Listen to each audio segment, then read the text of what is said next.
to the Nest Podcast, your weekly home for sports news, video game reviews, and hot takes with your hosts, Brandon, Zach, and Justin. Enjoy the show.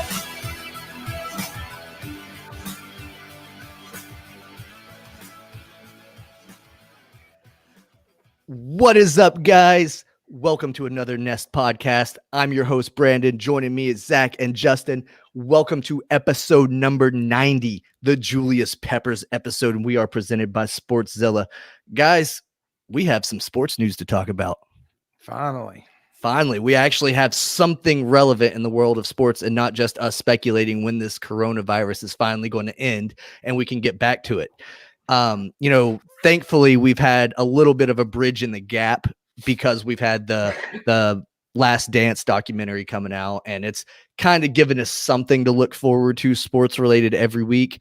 And I definitely want to talk to you guys about that. And I definitely want to talk about the NFL draft because that is the most sports thing that's happened since all of this stuff took off and we started getting shut down. But Zach, I know you're a huge fan of this Michael Jordan documentary because you weren't lucky enough to really grow up with Michael Jordan. So this is kind of your first chance to really see and know what it was like. So what did you think of episodes 3 and 4? Yeah, they were amazing. This whole thing has been just awesome for a person. I think it's cool in a lot of ways because people that remember it, it's a flashback for them. And for the people that don't remember it, it's a education on the entire Bulls team and Michael Jordan and, of course, all the famous players. And for me, of course, Rodman stuck out as a wild guy. And my mom is kind of a basketball fan, so she would tell me about him like, yeah, he's wild and he does all this crazy stuff off the court. But I never himself, had a fling with Madonna. Craziness. Carmen Electra. Yeah, he's wild. And this episode really, episode 3 really dove into his story, which was very interesting to hear about. He wasn't just a wild man. He was, he kind of started out as just a regular average Joe. And for whatever reason, he became very eccentric. And man, he's something else because of his personality, but also because of his play style. Sure. He was just rough and tough and pure defense and didn't need the ball like Jordan did. And that's a match made in heaven right there. A defensive guy paired up with an absolute phenom of an offensive player. It doesn't get any better. And go ahead. We talked about it last week. He would have been James Harden's best friend because he'll get the rebound and then kick it out to somebody else to shoot. And to that point, one of the things that struck me, the most about him and his seriousness and his approach to the game was when they was talking about him studying the rotation of the ball after a brick happened. He knew where to go for all of his teammates based off of how they normally shoot. This guy has 3 rotations on the ball, so it doesn't bounce as far back. This guy has 4.5, so it could kick back to the free throw line. This guy has a tendency for it to roll to the left. That's how he amassed all these rebounds. That's how he was able to propel himself to a Hall of Fame career. Yeah, that was amazing. The funniest thing out of his episode to me was when Scottie Pippen came back. And he didn't have to be Michael's number 2 guy.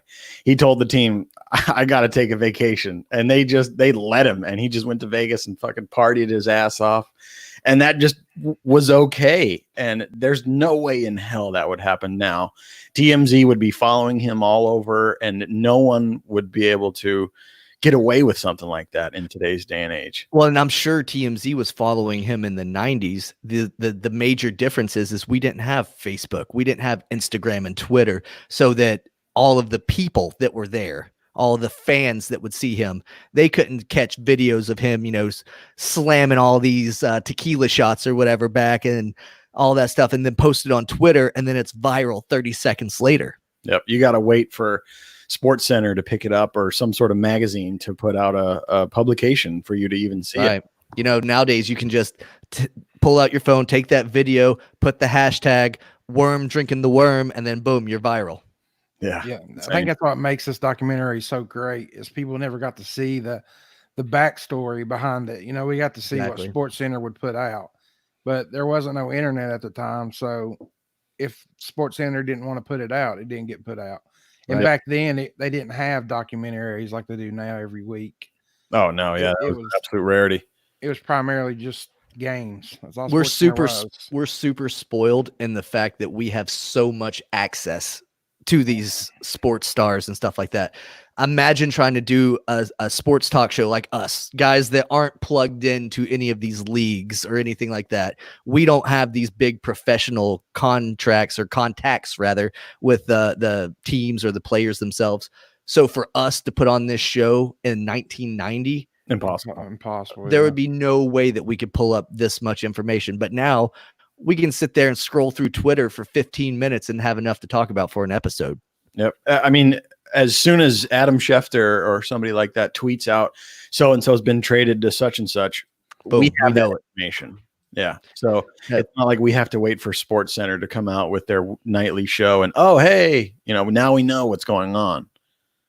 So that being said, everybody, please deactivate your Twitters, Facebooks, anything, and just solely listen for the Nest podcast, because that's going to be your source of information. We'll take care of all the legwork for you. You can just come and listen to us and tell your friends about it. It'll be great. What else did you like about these episodes, Zach? I know you probably didn't know too much about the Bad Boys Pistons. You probably didn't know much about the Isaiah Thomas, the Bill Laimbeer just clotheslining motherfuckers when they came through the paint. That is a style of basketball that we don't see today. No, it's quite the opposite. In fact, it's people flopping and it's all that kind of stuff. And that brand of basketball is literally like, it's insane to watch. They were so physical, and it wasn't just bumping. It wasn't just, posting up on somebody. They were hitting each other, and not much was going on to try to stop it. The refs kind of did their thing, but no one really gave a shit. They let them play. It goes back to like playing in a schoolyard or whatever, or on the street, no blood, no foul kind of thing. That's how they played, but that was the highest level of the game. It was crazy. Yeah. And that was night in, night out. Yeah. And you know what's crazy? The games are so much faster. Yeah, a lot of less foul calls and stopping of the clocks and blah, blah, blah. And it was so much more popular. I remember NBA was like bigger than NFL to me when I was growing up. Oh, yeah, especially with Jordan. He was just iconic at the time, and everyone tuned in to watch that. Well, even like the All-Star games were competitive. People watched the All-Star games because it was quality basketball. It wasn't this highlight reel of 360 dunks in the middle of a game that they have these days. It was a competitive basketball game with these guys trying to win. Right. I remember growing up, we was in Hilton Head, and it was the year that the Bulls played the Utah Jazz in the championship game. And I can just remember it went back and forth, and it went to game 7. But like every game was just like a battle. Like I'm talking, it was nothing like it. Like I didn't even want to leave the condo. I had to be home by like 6 or 7 o'clock to watch that game. And everybody was there in their room watching the game. And nowadays, you can't get that now. It's not going to happen. NBA's kind of, no offense to you guys in baseball, but it's kind of, they play so much, it kind of fell into that realm. Yeah, I think it goes on too long. Yeah. And I think players caught on to the ability to brand themselves and to make money off of that instead of purely on just making money from playing basketball. So they've kind of, I don't know if this is true or not, but it seems to me like they've kind of tried to almost save themselves and save face from taking punishment and unnecessarily stuff like that. And point being, a lot of players do the what is it called? Time. It's not time management. They have a word for it where they sit out, load management, where players will just skip games because they need to rest up. Yeah. They put in mandatory rest days and stuff like that. Right. Back in the day in baseball, Cal Ripken became the Iron Man because he refused to take days off and stuff like that. He's come out in interviews and stuff today. He's like, yeah, I wouldn't be able to do that today because they would make me take days off. They make guys rest because, I mean, think about it. You've got millions and millions and millions of dollars invested in these guys. If you wear them out before the playoffs, then they're not as good to you.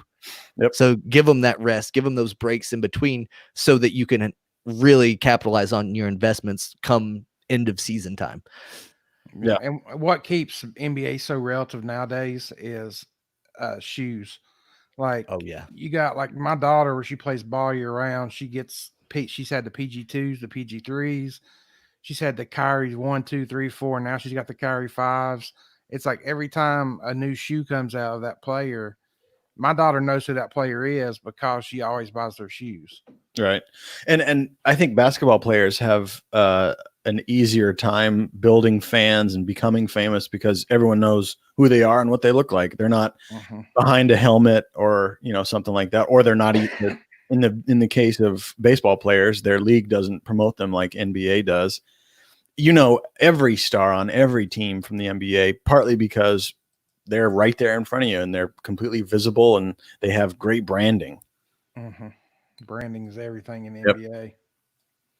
Yeah. And, you guys talked a little bit about the branding and all that stuff. That's something that these young guys coming along are definitely taking advantage of. Guys that are in the NFL draft now all of a sudden have millions of followers. And now they're going to start using that as a way to influence and stuff. And, of course, we got to talk about the NFL draft and about some of these guys that came along because they're stealing headlines already and haven't even played a snap. It'll be interesting to look back at the 2020 draft a few years from now and see kind of where all these chips happen to fall, because you can't talk about this draft without talking first about quarterbacks. Yeah. Quarterbacks came in bunches in this draft. It seemed like most teams that needed a quarterback went out and got quarterbacks. And we even had some teams that didn't need quarterbacks go out and get quarterbacks. So it became very interesting. Of course, Burrow did end up going number 1 to the Bengals against our advice, mind you. We tried to reach out to the Bengals ownership and tell them like, hey, maybe reconsider, but they didn't listen. And now Joe is officially in Cincinnati, but he wasn't even the only quarterback to go in the top 5. No, you got Tua, who's technically still hurt. Yeah. But he was good enough to make it into top 5. That's insane. I don't know that I could have took that gamble with that much money on the line. It's crazy, but all sources indicate that he's going to be good and he's going to pass all the physicals and stuff like that and be ready to play football. Of course, he has a whole season behind Ryan Fitzpatrick right now that he can sit, rehab, mend all those wounds, and then be ready to come in 2021 and really deliver. But it's interesting that the tank for Tua kind of came full circle on this one, didn't it? We thought whenever the plan for tank for Tua was initially introduced that they would have to secure the number 1 overall pick, because at that time, like even you, Justin, predicted Tua to be one of the greatest of all time. Yep. I remember very specifically that I said, we're going to have to come back and check the tapes about 23 years from now and see if you were right or wrong on this kid. But, he did end up a top 5 draft pick and he's going there. They ended up catching him at 5. Did the Dolphins catch a break here, or is Tua the break? We'll have to find out. I mean, right now there's no way to tell. That hip injury is the same one that took out Bo Jackson, and Bo, much better athlete than Tua. Let's be honest. Didn't the Dolphins? They got. Let's see. I'm trying to see what else. And they basically got Tua, and then they built around Tua. If that makes sense. I mean, they got like 1 or 2 defensive picks, but I mean, they got like guards, tackles, receivers. So they see Tua as their future guy. I mean, we all love Fitz magic, but we know he starts out crazy and then he ends kind of sluggish. Well, and he's also mid-30s. He's not going to be around much longer. He's been in the league for years, but he's washing out. Yeah, you're right. He's just, and the good thing about him is seemed to be a quick learner. He stepped in his freshman year in that championship game and just balled out whenever Hurts went down. And he's got a guy from Harvard teaching him the ropes. So sure. I mean, it could be a good situation. And like you said, Justin, they were able to build around him in this draft a little bit. They went out and found pieces to try to protect him and keep him safe for that long term. And that's what they need. You know, the Dolphins definitely won the first round of the draft, but it's because they had 3 picks in the draft. I don't know. We'll see where it all goes long term. One of the surprising things that happened for me anyway was at number 6 when the Chargers selected Justin Herbert. I thought for sure that they had already announced that they were rolling with Tyrod this year and that they were good to go with him as the signal caller. Turns out that's not going to happen. He may get the job, but he's going to have some competition. And I don't think the Chargers drafted a quarterback in the top 10 to not play him this year. I think it was panic mode, man. You remember I talked about it before the draft. There's always runs. And when you want a specific position, you want these runs to take place.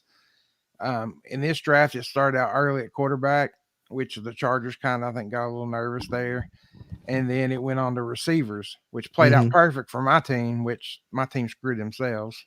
The guy that I wanted was sitting there at our pick, and we'll talk about that later. But like I said, I think it came down to they saw 3 quarterbacks go off the board and 5 picks. They needed to get a quarterback eventually because Tyrod's okay, but I don't think he's the answer, like long term. And I think they were just in that situation where I wouldn't say panicked, but they had him on their board, and I think there was a big gap between the next one, and they maybe thought they could get one at number 2, and they saw that wasn't going to happen, so they pulled the trigger. They definitely needed other positions ahead of a quarterback for sure. Sure. Yeah. I mean, I definitely understand that and see that. I think they could have waited till probably the 2nd or 3rd round and come up with somebody, or hell, they could have been like the Patriots and waited till after the draft and just signed an undrafted guy that no one's ever heard of. Yeah. So, some of those guys are good. It happens the same thing in fantasy. You know, you got one idiot that takes a quarterback round 1, and then all of a sudden you got 2 or 3 idiots that like follow suit.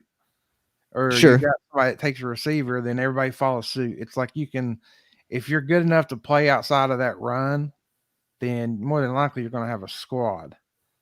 Yeah, because you're going to be getting the good players from other positions while people are just diluting their teams with lesser quality to fill a need. Yeah, I get what you're saying. It is what it is. But Tyrod can't be happy with the news that he's got a stud quarterback coming in to have a competition. But another guy that's clearly not happy that his team decided to move up to get a quarterback is your man, Aaron Rodgers. Now, Aaron is a guy that experienced a draft day slide. He came into the league with a chip on his shoulder because he thought that he deserved to be a much higher pick. The 49ers picked Alex Smith over him. There was some other stuff that led to his frustrations there. He's been asking for help. Give me help. He was 1 game away from the Super Bowl last year. What does his team do? They don't go out and get one of these top tier wide receivers that were still on the board. No, they move up to get another quarterback in the 1st round. And that has got to be a big slap in the face whenever Jordan Love's name was called. Aaron Rodgers will not retire as a member of the Green Bay Packers. No way. There's clear evidence now that there's some sort of rift between Rodgers and the Packers organization. You don't just move up to draft a quarterback while you have a future Hall of Famer who's not Tom Brady's age. He could probably play another 10 years if he stays healthy. You don't go out and do that this early in his quote unquote career. It's at the end of it, yes, but it's not as far on to start drafting quarterbacks, in my opinion.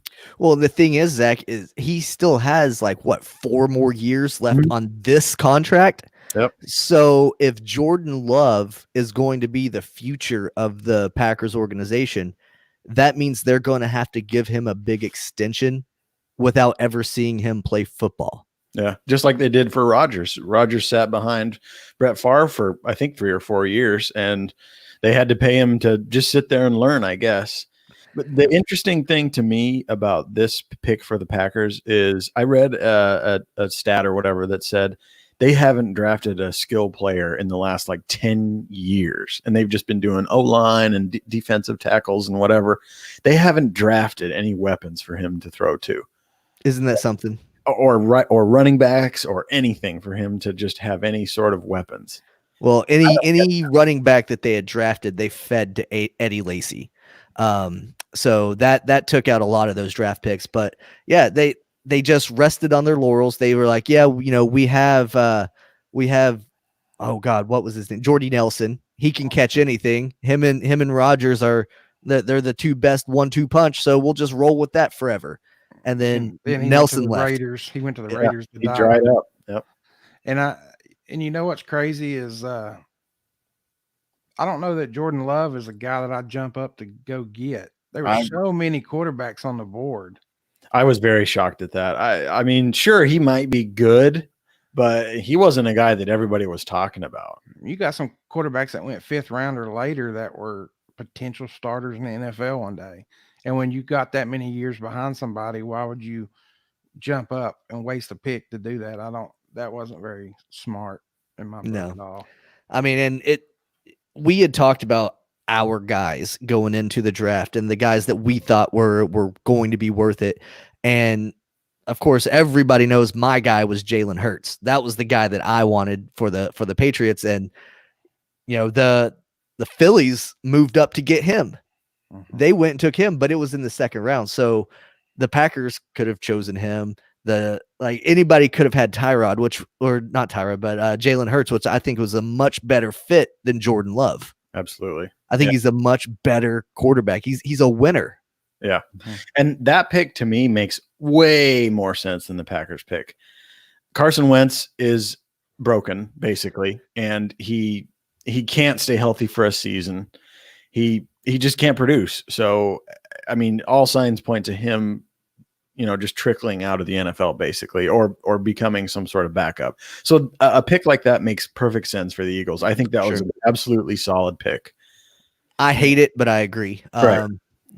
And their depth chart now is Jalen, I should have replaced Tom Brady, Hurts, and Carson, I'm always hurt, Wentz. So, yep. And what about you've even got, Eason and Fromm didn't go to the last few rounds of the draft, and both of them are dang good quarterbacks, up there with all the other ones. There wasn't a huge gap between any of the quarterbacks outside of the top 3. So those teams that waited till the 5th, 6th, 7th round to get those, Fromm, he's won everywhere he's went. And he even went into Georgia and took Eason's spot as a freshman, which is why Eason moved to Washington. But then Eason turned out to be one heck of a quarterback too. Mm-hmm. So, I mean, that's the rounds where you take kickers and punters. They got basically a starting quarterback out of it. Yeah, it's insane. And it's funny that you mentioned kickers and punters, because we were talking in our text thread the entire draft, and one of you guys at some point was like, oh, so-and-so still on the board. And I was like, yep. And the Pats just took a fucking kicker. It's like, why? What did you guys do? Last season, I understand they had 4 or 5 different place kickers come in because they were having the same problem that the Bears were having. They couldn't get anybody to stick. But they just lost their franchise quarterback. They are clearly in a rebuild mode, whether they like to admit it or not. Jared Stidham is not the answer. Yeah. I don't understand. And then you see the pictures coming out of Bill Belichick's dog sitting in his draft chair and all that stuff. And while it was cute and funny, and I'm sure it was staged, what are you doing? Yep. Why aren't you trying to bring in the next quarterback? Oh, you're going to get somebody that's undrafted.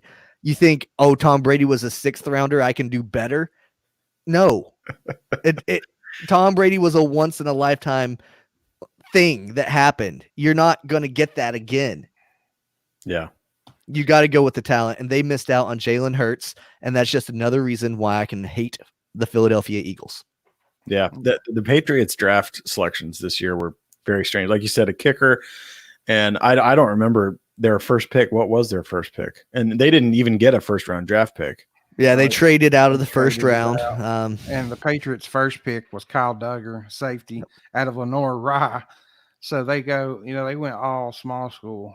They did need to replace defensive players because the Pats defense has taken a big hit in the offseason due to free agency and stuff like that. So those were definite needs that the team had. But the biggest glaring need that the team has is at the quarterback position.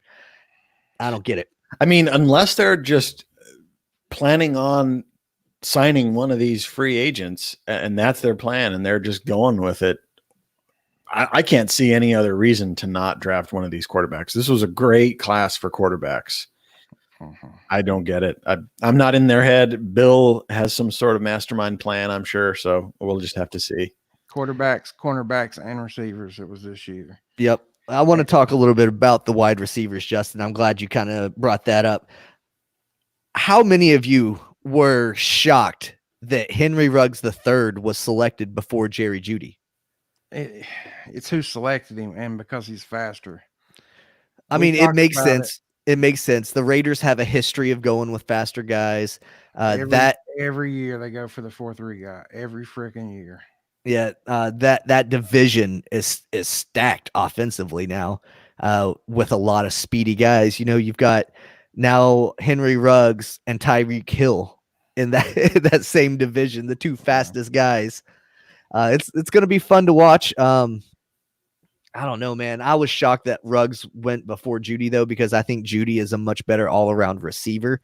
I think he's got the potential to one day, be a superstar in the league, whereas I think Henry Ruggs is always just going to be that outside speed guy that's never really going to be the for sure hands whenever you need him. He's not going to be that red zone target. Yep. He'll catch 50-yard touchdowns like Hollywood Brown did last year, but that's going to be onesies and twosies here and there. So I don't know. The biggest steal as far as receiver goes, and I'm not a Cowboys fan, but for the Cowboys to get CeeDee Lamb to follow where he did, Cowboys didn't need a receiver, but I got to give it to Jerry Jones on this one pick. He took the best guy available. Yeah. And what a steal. What a daggum steal right there. Yeah. I mean, and I think I said this in our text thread, Dak Prescott has no excuse. I mean, he's got multiple targets to throw to. He's got an amazing running back to take the pressure off. If he doesn't produce now, there's no excuse. At best, they'll franchise tag him if he doesn't produce with all of this talent. Now, if they've already given the tag, he just hasn't signed it yet. They have until I think June or July for him to, I might be wrong on that date, but they have some time left. So they're negotiating. Jerry Jones may have shot himself in the foot with this pick. I agree that he was the best player on the board at that time, but think about this offense. You've got Amari Cooper, CeeDee Lamb. That's two just on the outside that you can play with all day. Oh, by the way, you also have the bruiser Zeke back there. You've got that Cowboys offensive line that's still pretty solid. Who else am I missing? There's another receiver that they have. I can't think. But just that alone is an arsenal. If Dak goes out there and plays the way that most quarterbacks would with that stacked of a team, he's going to have a tremendous season. And that means he's going to be able to demand that kind of money after this season. And they can't give him the franchise tag again. Yeah, that's so. Jerry Jones may have shot himself in the foot by giving Dak too many weapons. I mean, unless he really does believe in Dak and wants to sign him, but he just can't because the proof isn't there that he can actually win. maybe this is Jerry's way of saying, these are your weapons. If you produce, we got a deal. If you don't, we're done. Yeah. And this franchise tag is the answer for the before the draft. And now they got this great wide receiver at the draft that they didn't realize they were going to get. So he said, fuck it. We got to pick this guy, you know? Let's face it. The franchise tag is, I mean, that's more than what he's worth anyway. Oh, absolutely. So you mean to tell me you're worth the average of the top 5 quarterbacks in the league? No, not at all. But I mean, I feel like he's doing him a favor already. I don't understand what the holdup is or what Dak. Apparently he can't feed his family with $30 million a year, which is ridiculous. That was just a publicity thing to fucking say to piss people off and get them to talk about him. Yeah. I don't know, man. That's in poor taste. You know, if you're saying that, then, you know, I certainly can't feed my family on my salary because I don't make anywhere near $30 million a year. Shit, I don't make a 1% of 30 right. I'm not even sniffing the millions, so it's quite a ways for me. But yeah, Dak, that was a bullshit line, and I lost a lot of respect for him just saying something like that because it's like, dude, really? You can't feed your kids on $30 million? That's bullshit. But anyway, I think I do honestly feel like Jerry Jones may have shot himself in the foot, and the Cowboys could ball out this year. Yeah, they definitely could. Can we talk about who we felt had the best draft overall? I personally, this is just my opinion. The Jacksonville Jaguars, not only did they have a ton of picks, yeah, they did. They got every single player that I wanted. I wanted to move up and get Henderson. They grabbed Henderson. We were at 16. I said, "Oh, Chasen's on the board. We need a pass rush. Let's get Chasen." We passed on him. Jaguars grabbed him. I mean, the Jaguars just, my God, dude. They got, I'm counting right here, 1, 2, 3, 4, 5, 6, 7, 8, 9, 10, 11, 12, 13. They had like 16 picks in this draft. I mean, it's because they traded away all of their players in the past 2 seasons or whatever, you know. They got some picks back from the Bears for that Foles deal. They got some picks from the Rams and that Ramsey deal. You know, everybody that's left, they've gotten picks in return instead of players. So they unloaded in this draft. They're going to have a lot next year too. That's crazy. And before we move on from them, I got a story I want to tell you guys. Oh, good. Yeah, you texted about this and kind of gave us a little teaser that you had a Gardner Minshew story that you had not heard before, and I'm excited to hear it. And I don't know if you guys have heard it either. Y'all know what Barstool Sports is, right? Dave Portnoy? Yeah, of course. Well, I was sitting there and I was the company that tries to be us. Yeah, and I was listening to a bunch of their old stuff.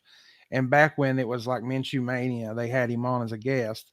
And he said that when he went into college, he chose Eastern Carolina because they had a senior quarterback and a senior backup.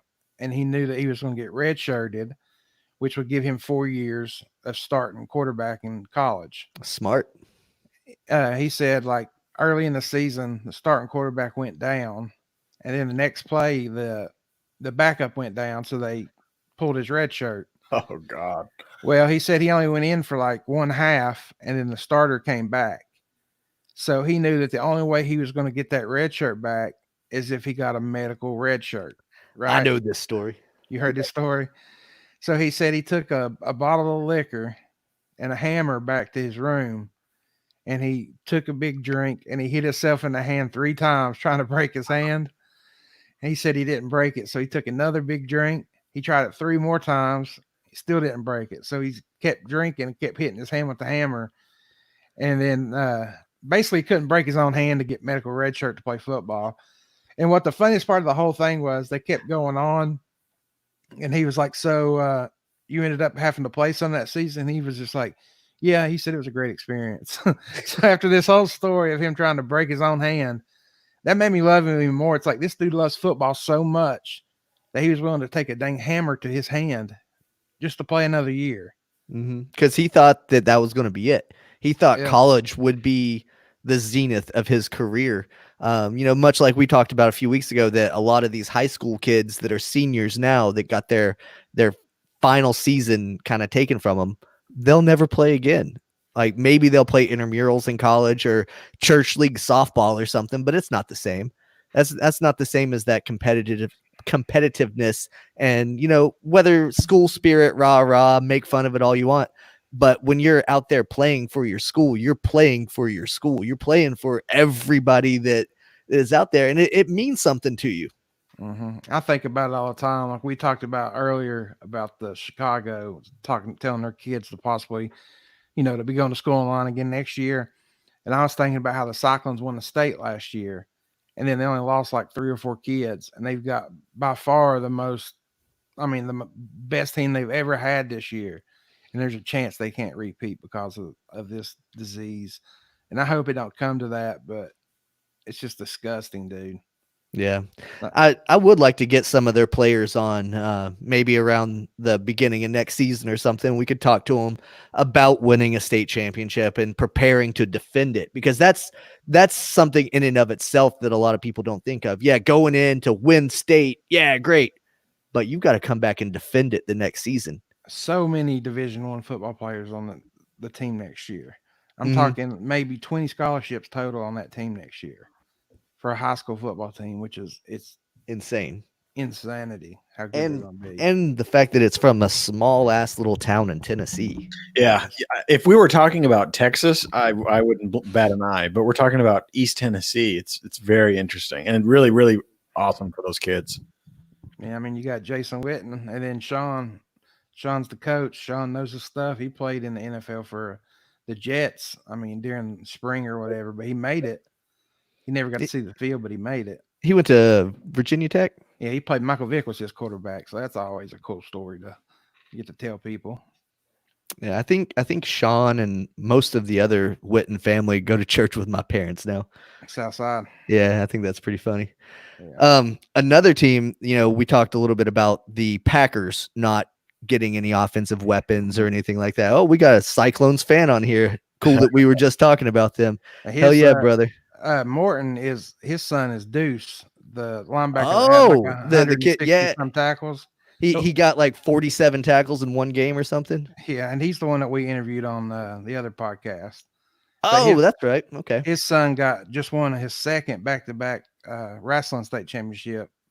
So he's got 3 state titles in 3 years of high school, which is pretty. Wow. What great. A stud. Yeah. Good for him.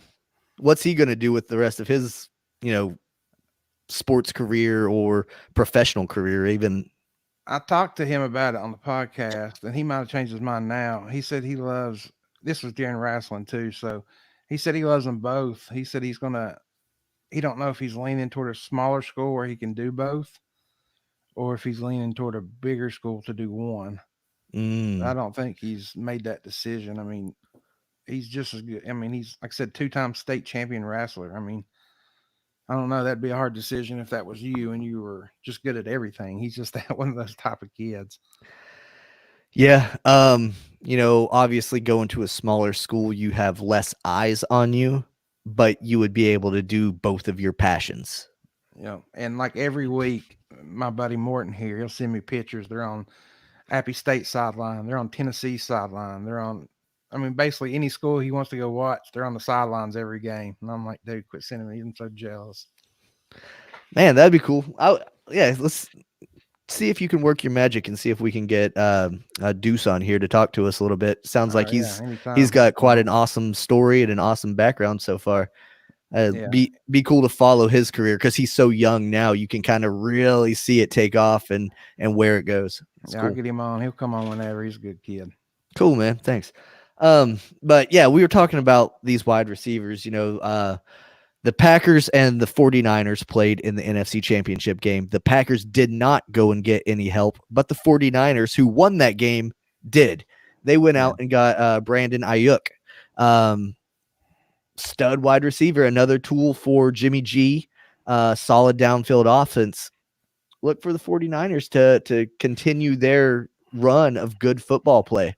They also got Kinlaw as their first pick, and I really liked him at defensive tackle. I thought that was one of the better picks because I didn't expect him to make it to 14, to be honest with you. Yeah, you got that line with now Bosa on the defensive line too. God dang. Talk about wrecking some offensive lines. It's gonna be fun to watch the Niners. I've got a buddy, Trancoli, that is a huge 49ers fan. He's from the Bay Area and all that stuff. And all season last season, he was just pumping it out like, hey, 49ers are for real. 49ers are for real. And at the beginning of the season, people are like, man, stop your bullshit. And 49ers ain't been real since Jerry Rice. But 49ers are real. I was with him. Remember, I was like week 4, I called 49ers to win it. That defense is for real. That defense is going to continue to be for real. Yeah, it's going to continue to be that good. I don't see them for the next maybe decade being one of them. Be like the Bears of the back in the day. Remember how the Bears were consistently the top defense like forever? Yeah, oh yeah. Then it went on to the Ravens. They kind of held that spot with Ray Lewis and all those and Reed. And now I think this new decade is going to be the 49ers. I just don't see anybody. Well, I mean, you've ignored my New England Patriots, and they've had some pretty stalwart defenses in the past. They've had a few, but I'm talking like the teams that are consistently every year. Like the Bears were good for like 12, 13 years in a row. The Patriots didn't have that many years as a good defense. Last year, they were one of the top defenses, and the year before they were decent, but I hadn't seen them have like – when you think of the Patriots, you're not like, oh, man, that team's the best defense for a decade. Last year, they were top 2 defenses. Yeah. The year before that, they were top 5. When they beat the Falcons in the Super Bowl, they were the number 1 ranked defense in the NFL. They've had strings of defensive years where they're dominant, 5-6 years at a time, and then they'll have 2 years where they're mediocre, and then they'll have 4 or 5 years of dominant defensive play. That's how they've sustained being good for so long. They've had dominant defenses, and in the AFC East, let's face it, it's pretty easy to have a good defense because the other offenses are pretty lackluster for the most part. Mm-hmm. But they were out there winning, consistently beating playoff teams that were running scores up. Nobody can argue with that, but their defenses, check the numbers, man. Go back and look. For the past 20 years, they've had, I would argue, better than half on all of the defenses. I mean, I know that you're right because you keep up with that stuff, but unless you're a Patriots fan, you keep those stats. When you think of the Patriots, you don't think immediately of defense. No, because the media and everybody only talks about, oh, Tom Brady and the refs cheated or whatever. They don't think about, oh, wait, these guys actually play good, legitimate football, and they're a good team. That's why they win, not because they're cheating. They won't be saying that no more, so you don't need to worry about that going forward. Hey, we'll see. Next man up. Hasn't stopped him before.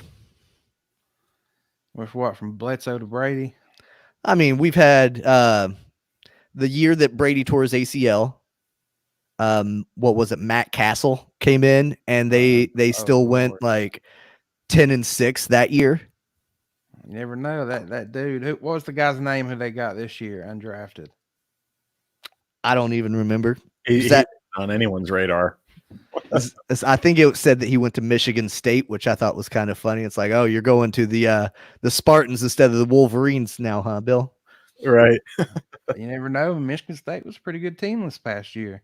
He was probably the backup of yeah. He was the punt kick holder. Yeah. Usually it's the quarterback in case they missed the kick. Right. Exactly. Brian Lewerke. Yep. Definitely not on my draft radar. He was like Works in his last name. He's got to be good. What else did you guys notice in this year's draft? We're kind of going sideways on this conversation, but we did talk about that there were a lot of good defensive picks in the first round, at least. Were you surprised by any of those, Justin, or did it all kind of fall where you thought that it would? No, they fell. I knew that Okudah, however you say his name, the cornerback, I knew he'd be in the top 5. He went third to Detroit, right? Yeah, he went third. And at one point, Atlanta was discussing moving up to grab him, which would have been like a Julio move, which I'd have been down with. I knew that Young was the best player in the entire draft, and he went 2.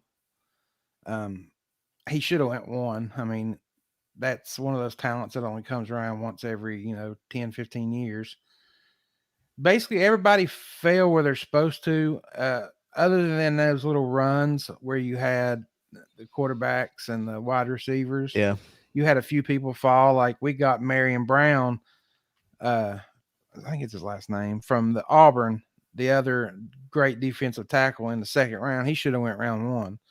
We botched our first pick, but the Falcons got a gamer in the second round, so I was excited about that. If it wasn't for the 10 wide receivers taken before him, wouldn't happen. There's no way we'd have got him. That's what's good about having a team that don't need a quarterback or wide receiver. You could sit back and just basically eat it up. Right. You end up with a better all-around player. You just don't get one of those prized skill players. Yeah, there was a few people that fell because of like past troubles. That one guy that played for, I don't think LSU, he's like one of the top defensive tackles. He went to like round 3 because he failed a couple drug tests and something else. Yeah, that'll make you fall. Complete change of topic, but did you see that NBA player or college player that declared for the NBA draft that now is facing murder charges? Yeah, I posted about it in Sportszilla, and I was like, "Yep, that might hurt your draft stock." Yeah, he's done. Yeah, he might go undrafted this year. Yeah, maybe. Hot take. I noticed something very interesting about this year's draft from like just a TV perspective. We all kind of thought that they would really capitalize on, the in-home cameras, and we'd get to see a lot of stuff. For me, I think they dropped the ball on that a little bit. I agree. I think they spent way too much time like patting themselves on the back almost. Did you notice all of the commercials about COVID and what the NFL is doing, and we need you guys to stay at home and this and that and the other? And that's great. But we've been in quarantine for a month and some change now. We all get it. We don't need the NFL to keep shoving that down our throats. I think that the product that they put out was really lackluster from what at least we were expecting. I was expecting a very in-depth and personal show where we couldn't have seen this before, because the top 5, 6, how many ever draft picks are never at home. They're always on the stage. Mm-hmm. You don't get to see Joe Burrow at home and get to see that reaction. We did this year, but they filled the show up with a bunch of bullshit that I did not enjoy watching. And I think they could have had a much better product than what they put out. They pulled a WWE. They had the potential, but drop the ball. I was really hoping, like on these award shows and stuff like that, where they're like, and the winner is, and then there's the drum roll when they've got like 3 pictures up there as who could win. Cool. Yeah, that's what I was hoping that they would do it. And the number 1 pick is. Yeah. All you got to see was Roger Goodell's awkward ass. And he's just standing there in his basement, like, so awkward. Did you see him give away the pick for Tua? Like, not Tua, but the other guy that they took. Oh, said something about, Tua's going to be happy he's getting some help or whatever. I was like, what are you doing, you ass clown? Whatever. He was about to read the name anyway, so it's not that big of a deal, Justin. Well, when you ain't got nothing, like Zach said, it was boring as shit. At least give us some suspense. I mean, you still didn't know the name of the player, I guess, but I knew it was a receiver or a tackle. Yeah, you knew it was an offensive guy, but that's about it. Moving on now. The draft was awesome. I loved being able to at least watch football. It became the most watched draft of all time, even though it was kind of lackluster in the performance. But hey, let's give them a little bit of credit. They tried to do something they've never done before.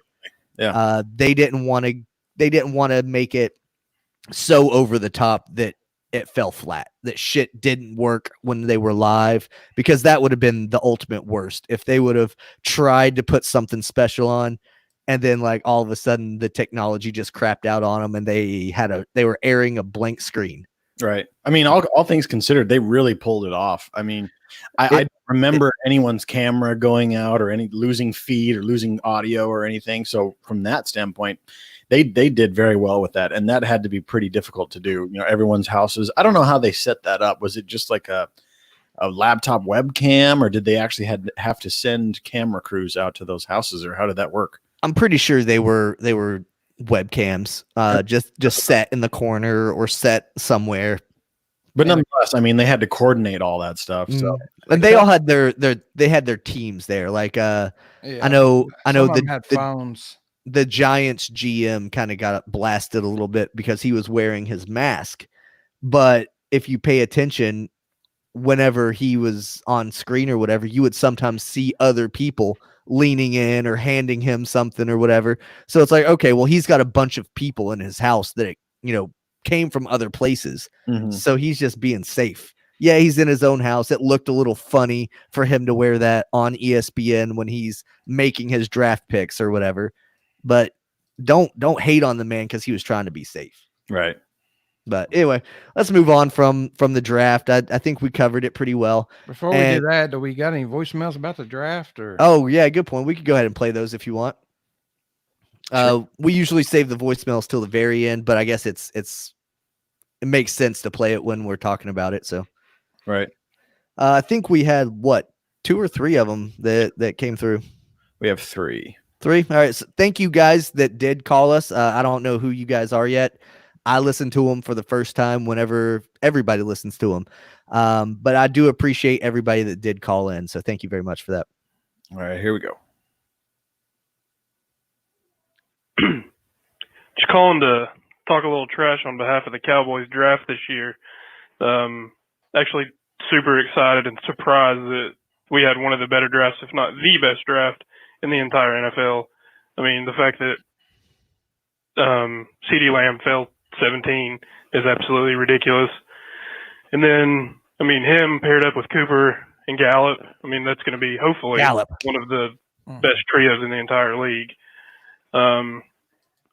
Then got Trayvon Diggs, corner from Alabama, who I honestly don't know much about, but it's corner from Alabama, so I'd imagine he's very good. Defensive tackle, Neville Gallimore.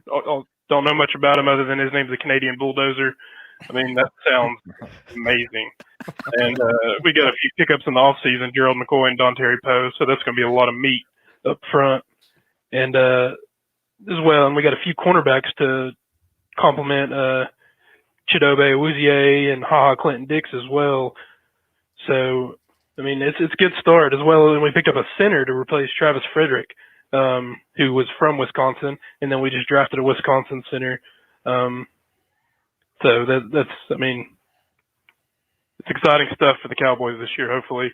And then again, it's always exciting stuff for the Cowboys, and we always find a way to ruin it. So, go boys. Realistic. He hit on some good points though, and that goes back to what we were talking about earlier. The Cowboys really did reload, and if Dak can't win it with what he's got now, I don't think he's ever going to get it. Absolutely not. No, Thank you for calling though. I didn't catch the caller's name. That was Dylan. That was my brother-in-law. Oh, thanks, Dylan. Thanks for calling in, buddy. So the 2020 NFL draft via a Saints fan's perspective. Saints. Well, we only had a first, third, fourth, and fifth, and seventh, I think, or maybe we had like 2 or 3 rounds where we didn't have picks in. And the first pick we made, I thought we were going to pick up Justin Jefferson, the receiver from LSU. But, of course, 2 people away, we're 2 draft picks away from being able to get him. And, of course, Philadelphia takes him because they have no wide receivers. Fucking so Philly. when it come around to us, we took a center from Michigan that I'd never heard of. But I think that Mickey Loomis has proven throughout the years, drafting Michael Thomas, drafting Kamara. He knows how to build a team, and I know that there was no pocket for Drew to pass from all season. That's why he ended up breaking his thumb. I have to trust that the GM knew, Mickey Loomis knew what he was doing. And Ryan mentioned it in the Sportszilla page, but we traded a lot of our last round picks to trade up into the 3rd round to take a linebacker from Wisconsin. I think his name is Zach Brown or Zach Braun, but he's evidently the real deal. And Wisconsin is like linebacker university. And then the other pick that I can remember that we had was I think it's like a blocking tight end. He came from like a small school, but he was like a powerlifting. he'll end up being a blocking tight end where Jared Cook will be your route running tight end. But I have to be happy with what the Saints did with their picks because they didn't really have much. They had 1 first-round pick. They didn't have a second-round pick. That might have been the round they traded up into to get that Zach Bond kid. But really, they didn't trade away next year's picks to get into this year's. And the need at wide receiver won't be there until Emmanuel Sanders gets too old to run routes. So overall, I'm happy with the Saints. Kicking it back to the guys at the nest. Thank y'all. Thanks for throwing it back our way.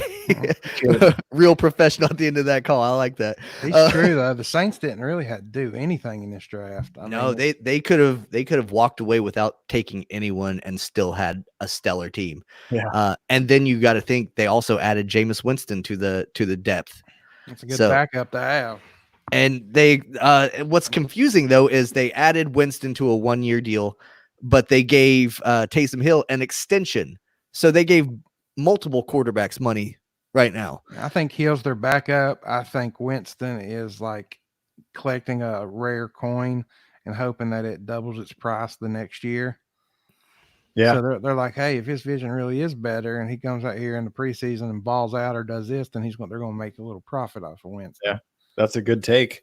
And if it does work out for him in New Orleans, he gets to learn from Drew Brees for his last year and then potentially play for the fucking Saints. That's a pretty good deal for him, all things considered. Yeah, not a bad deal. Got one more. Okay, go ahead. Hey guys, I was just calling to talk about how I think with the 6th round pick, the Cleveland Browns got an absolute steal in Donovan Peoples-Jones. I watched this kid's whole college career. I'm a Michigan fan, but the fact that he was able to stand out with Shea Patterson as a quarterback kind of says something in itself, and with the ability to be able to learn under Odell and Jarvis, be able to kind of be ingrained in that offense. I think he's going to be a silent star coming out of Cleveland's offense this year. I think with OBJ being double teamed all the time, and then obviously Jarvis, they're going to have extra eyes on them. I think he's going to be able to produce more than what should be expected out of a 6th round pick. And yeah, that's pretty much it. I mean, they also made some good draft picks up front to help Baker Mayfield with their 1st round pick. He already got on Twitter and was like hyping up OBJ, saying like, let me know how much time you need to finish your route. So it just kind of hypes me up for this season. I know the Browns hype train didn't work out last year, but I'm trying to stay optimistic with new head coach, new foundation. And yeah, I think that covers it. So 6th round pick for the Browns that might pan out to be a good receiver. Yeah, that's some good sleeper tips right there. From if you watch him from his entire college career, you know what kind of a player he is. Just like Justin, we watched Juwan Jennings, and he went late to the Niners. Yeah, what a good. They got a great man there. Mm-hmm. Don't we have one more voicemail? The one that I sent over. Yeah, the text message one. Yeah, I'll pull that. Just to talk about that was my good buddy Brandon Mateer was in the Marine Corps with him and all that stuff. He's a Michigan fan and a converted Browns fan. He's been a Browns fan for a couple years now. He hung his head long enough as a Lions fan and switched over to another lowly team with the Browns. I was going to say, how did he go from the Lions to the Browns? I think he moved to Cleveland and just started getting into the Browns culture, whatever. But it's kind of like he's painting the picture of this guy that they drafted as kind of like a Calvin Ridley type guy, a guy that late round draft pick that plugged into an offense that already has established wide receivers, and he came out and had a balling year.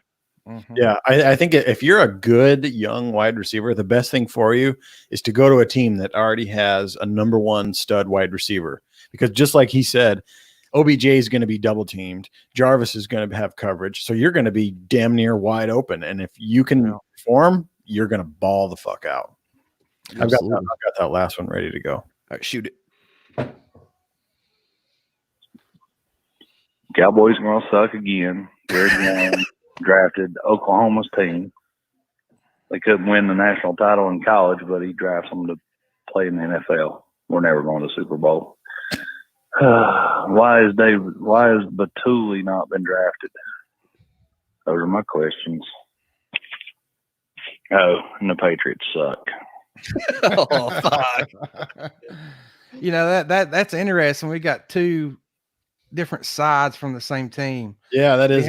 We have one person that's very excited about it, and we have one person that hates it. So it's, you know, that's what the draft will give you.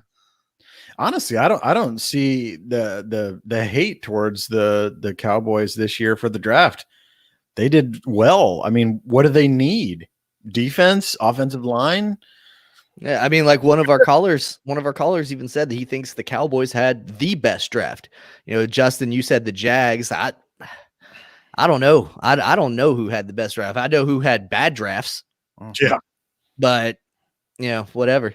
One more thing that we have got to talk about before we move on from football, and I'm sorry, this is already over an hour, guys, but this episode is going to be a little bit longer than normal anyway, because I'm going to slap the interview from Thursday at the back end of this episode. So it's going to be about a 2-hour podcast once it's all said and done. So if you have to break it up into several listens, that's fine too.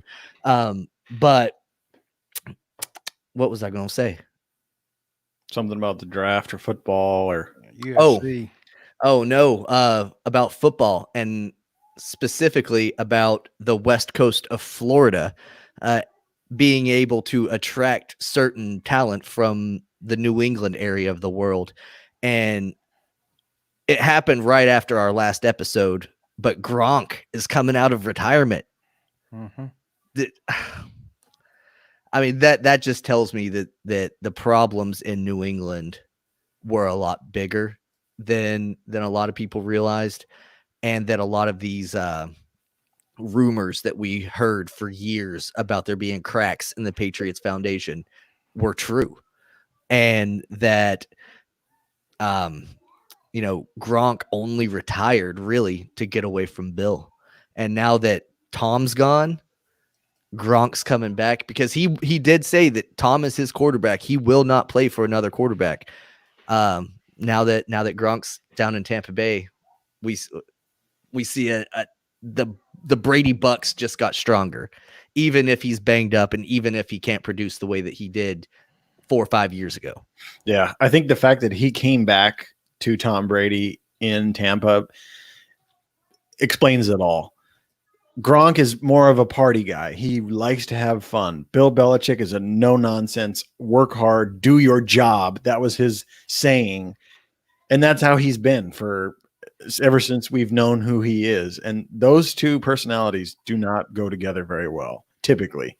And I think towards the end, Gronk said, I'm not doing this anymore. We're already champions. Fuck it. I'm going to go party. I can't listen to Bill tell me what to do day in and day out anymore. He said, fuck this shit, I'm out. Now he's going to go party in Florida with Tom. I'm just glad we get to play him twice a year. But like I said, I don't know, about 2 or 3 years ago, the Eagles went through this where they got every superstar in the NFL on their team.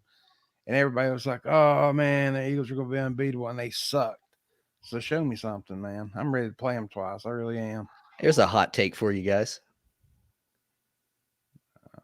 If Tennessee gets Clowney, they win it all. Do you think? I think they need more than just Clowney. I'd assume so, yeah.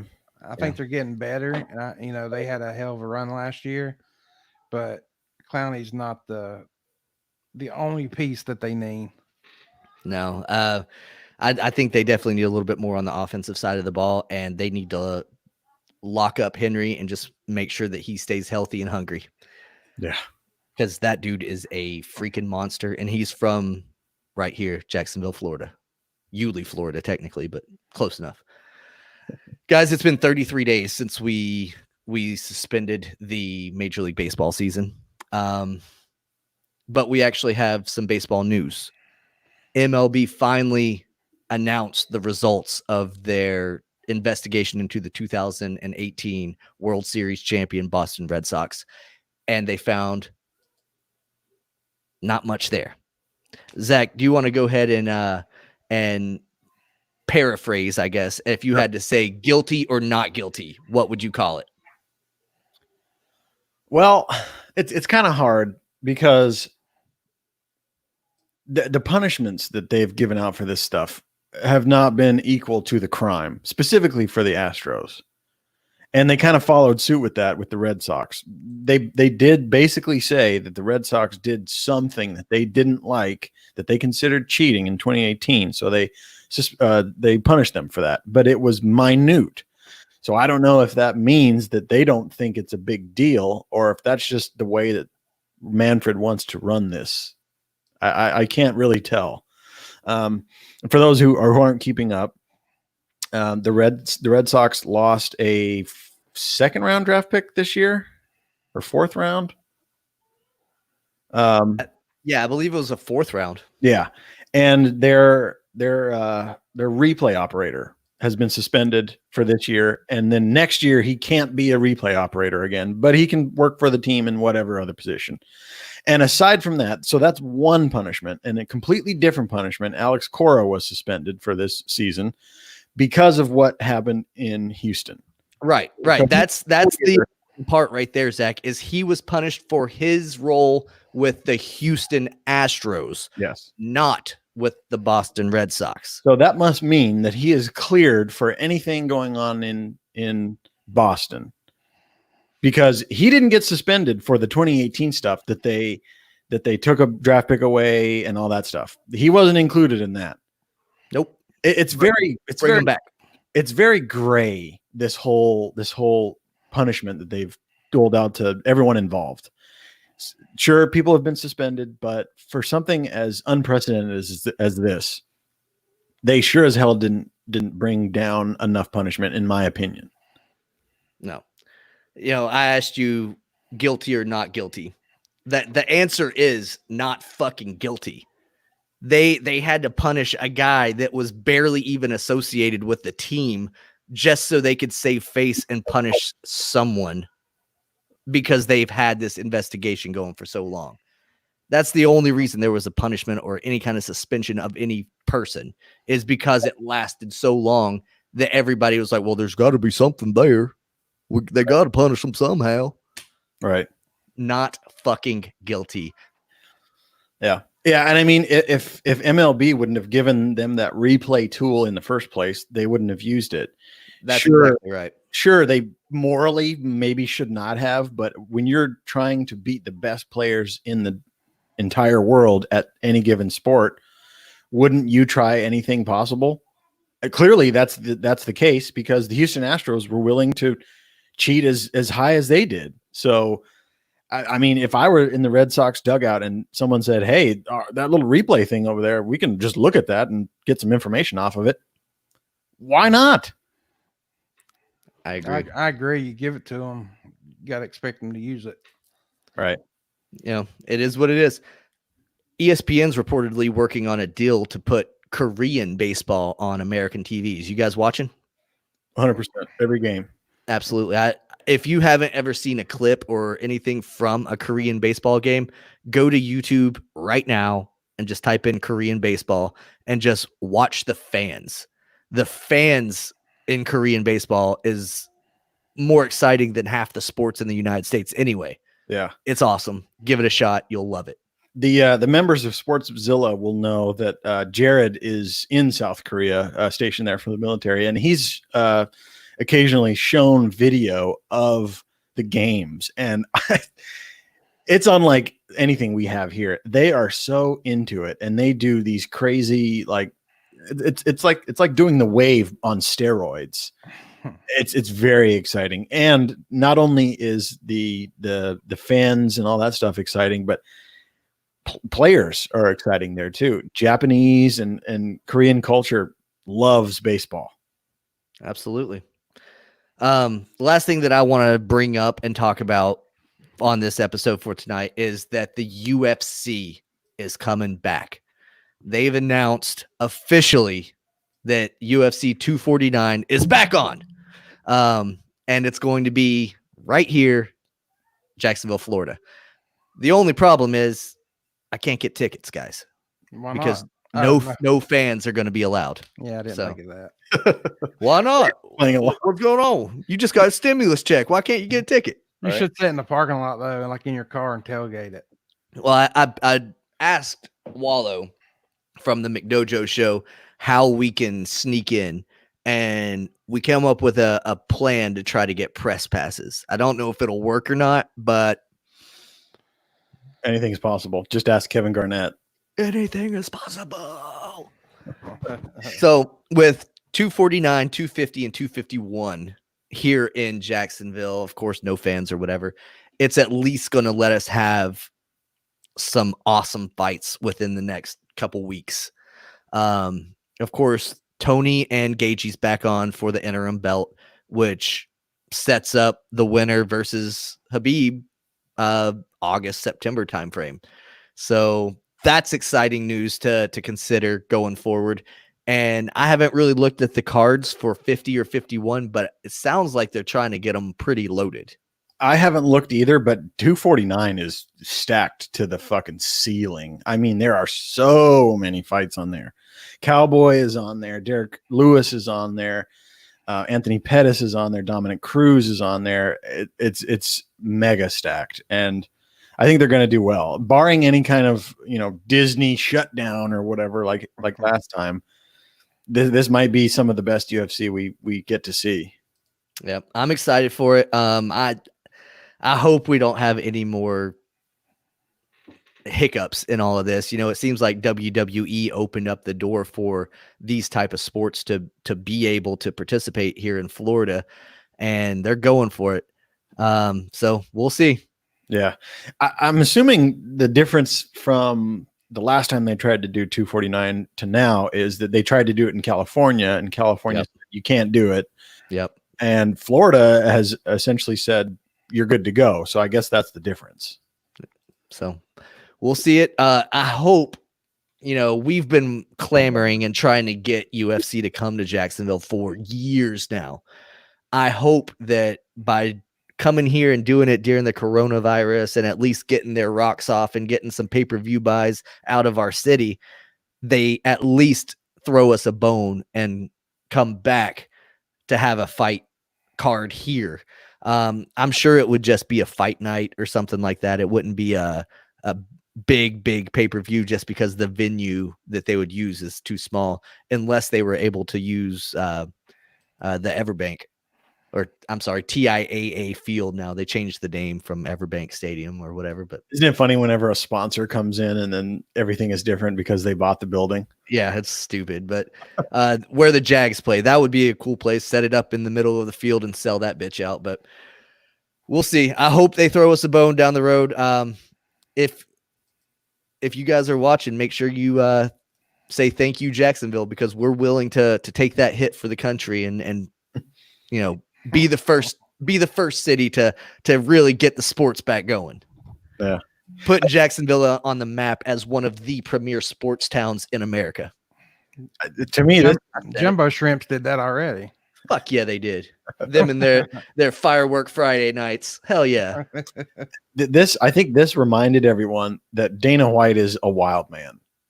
For a while there, he's just been kind of just going with the motions and riding Connor and, just promoting the big stars. But you got to remember, this is the guy who has been with the UFC from the ground up, and him and the Fertittas built the entire organization.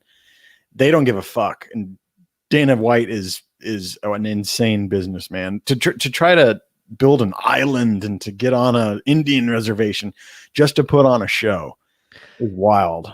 And to that point, on the most recent episode of the McDojo show, they had Angela Overkill Hill as their special guest, UFC fighter. And she confirmed that Fighter Island is a real thing, even though she doesn't know the actual whereabouts. She was like, yeah, in all of our fighter meetings and all that stuff, Dana's like, hey, I know you guys are snickering, but this shit is real. So I don't know. Would he need to do that now that they can have fights in Florida? Doesn't seem like you would really have to do all that. You should always name a fighter island, regardless. Yeah. I think he's late to the game on this Fighter Island thing, to be honest. Mortal Kombat. That's what it is. All right. You guys have anything else you want to say tonight? No, I'm man, good. I had fun tonight. It was a good episode. Absolutely. It was great. Thanks for all the participation in the comments. You guys are awesome. Thank you, everybody that called. If you want to get in on the action next week, then feel free to give us a call and leave it on the voicemail. The number's at the bottom of the screen for our podcast listeners. That's 904-878-5985. And we call the segment 2-minute warning because we usually throw them at the end of our episode. But tonight we played them in the middle of our episode because it was relevant to what we were talking about. So in the future, guys, just make sure you're calling that line. We'll play it.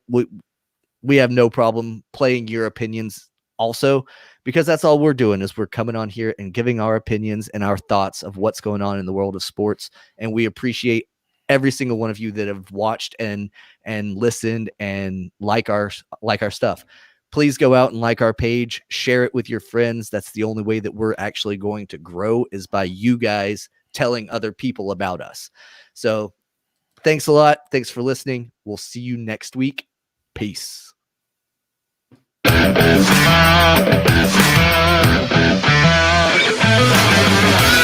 for listening. New episodes are recorded every week.